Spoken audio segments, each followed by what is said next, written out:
And now, for the moment we've all been waiting for, Stone Cold Steve Austin.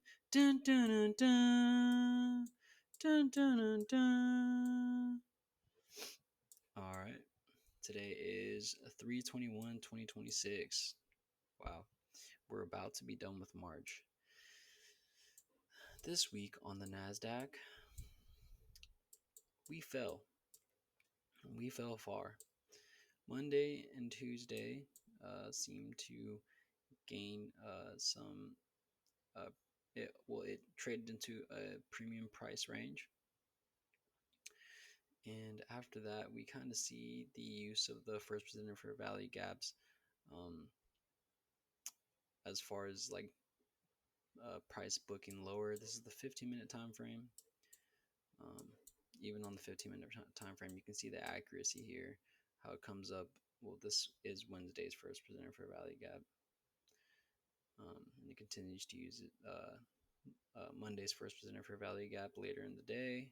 It breaks down. Um, so the purple fair value gaps are first presented fair value gaps. I should have.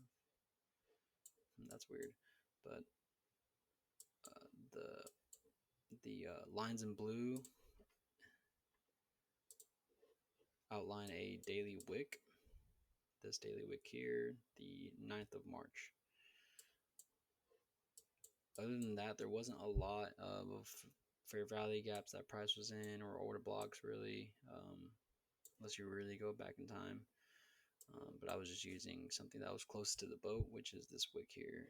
So now we will see what we're looking at there.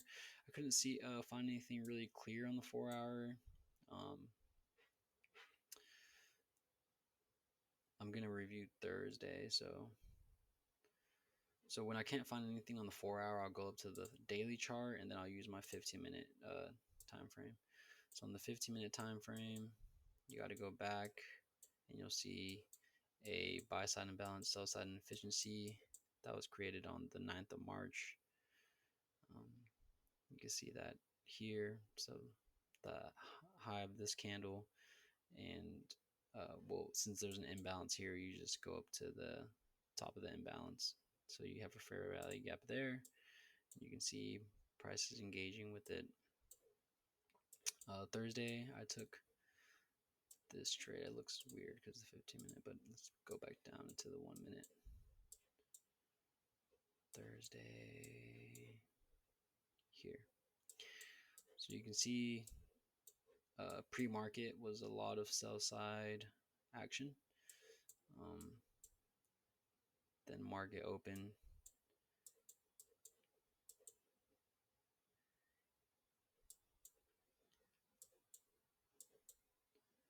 So we have a first presented fair value gap here. We can use this one.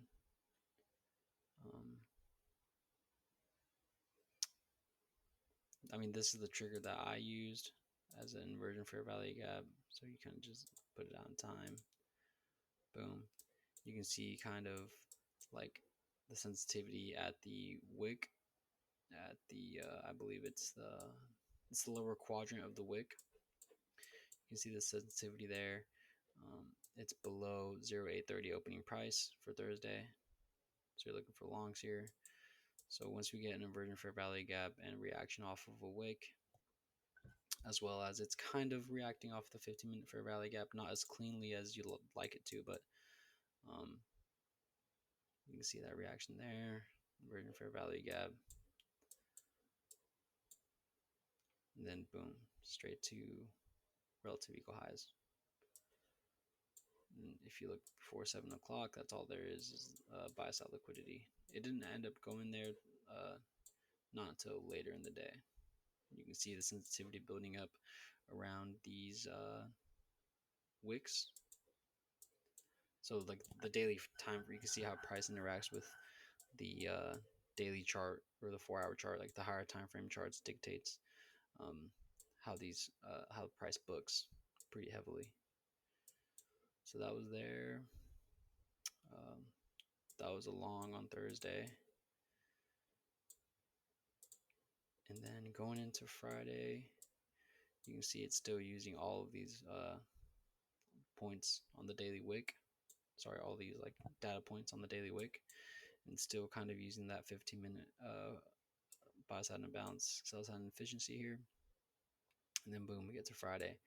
Fridays I don't typically like to trade on Friday, um, just because I just don't. It's not really my thing. But again, hold up.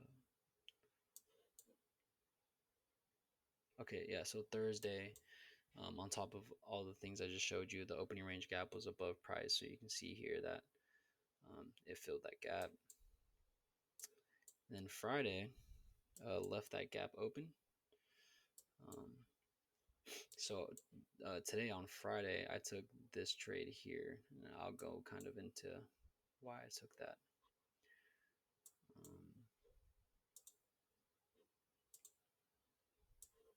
so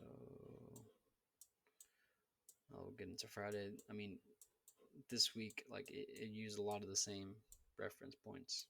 Well, why did my Thursday? Oh, because I deleted my Thursday for a rally gap. Somewhere over here, though. Let me just mark it out again.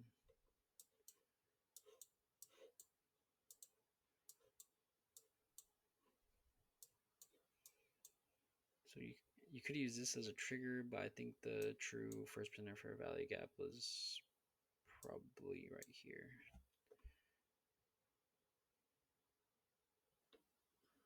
Because you don't usually want to use 930. Let me just extend this right. It gets tricky sometimes. Sometimes it's hard to mark out like which first presenter for a value gap you really want to use. 930 doesn't count because 929 is not real regular opening or regular trading hours, so you can't use this. This one's too small. This one's like probably the first one that's pretty respectable. So I'll use that.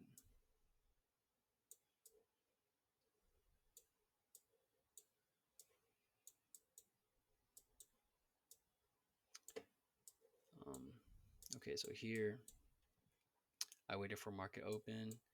Let me delete this. This is Thursdays. So 0830 is here. So the open's right here.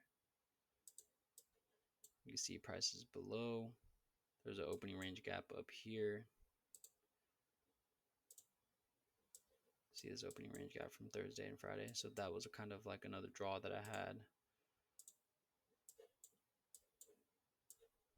on top of like kind of like this resistance trend line that it has going on here.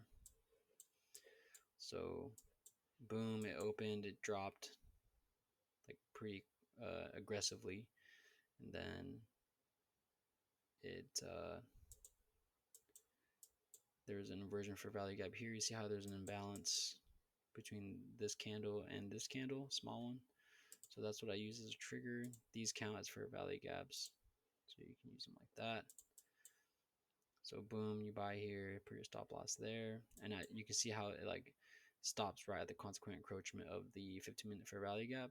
So for me, that was like kind of bullish, and then boom, it goes right into this huge fair value gap, hits the consequent encroachment, comes back down. So you buy here, it uses the first presenter for value gap from Thursday, propels itself higher, and then comes back down, and then uses that first presenter for value gap from Thursday to ultimately go to its actual objective. So I was wrong in the daily bias, but this trade still would have worked off open. You can see the precision there. You can see that my idea behind the trade, but it's not always going to pan out exactly how I wanted to. I mean, especially during like a Friday, like look at how price action behaved. It went sideways for hours and hours.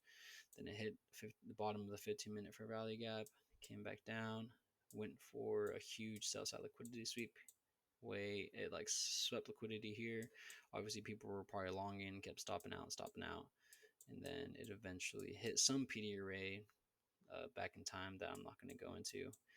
Um, and yeah, you could have longed here, and then it goes right back to the bottom of the daily wick, just like an algorithm would. So that was a trade I took there. Yeah, obviously not the lion's share of the run by any means, but still would have worked. Still would have got a piece out.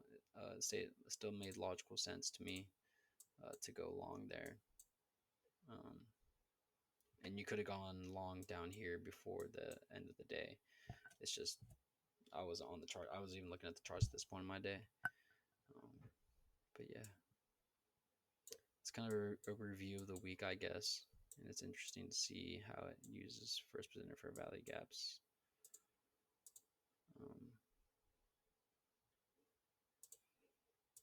and the higher time frame PD arrays.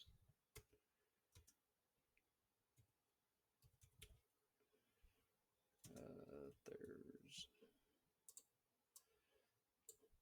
because you can see here as well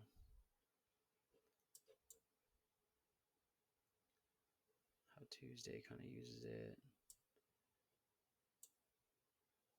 how Tuesday uses Mondays to price higher, and then how strong of a draw it was.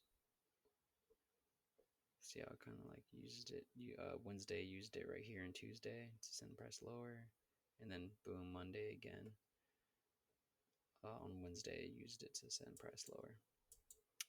So yeah, pretty cool stuff. Pretty weird week, I guess. I mean, not super terrible. Very rapid decline though. Just makes sense with everything that's going on. It was just due for a big sell off here. All right, thanks, peace.